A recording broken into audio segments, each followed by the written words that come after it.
अस्सलाम। आज हम आपको पाइपिंग के साथ लैस लगाना सिखाएंगे। ठीक है, ये सबसे पहले हम पलटा लगाएंगे इसका।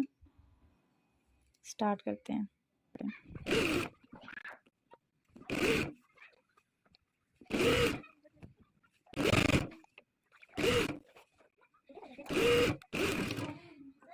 लैस रख के लगाएंगे। अभी हम इसके ऊपर लैस रखेंगे और स्टार्ट करेंगे। हमने थ्रेड चेंज कर लिया है।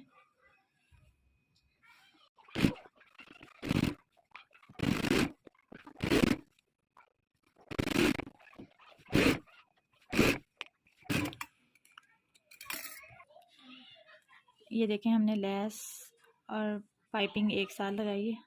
कितना नीट। इस तरह से आप लोगों ने लैस और पाइपिंग एक साथ लगा सकते हैं। ये देखें, मैंने ये रफ फोल्डिंग कर ली थी। जब हम इसकी तरफ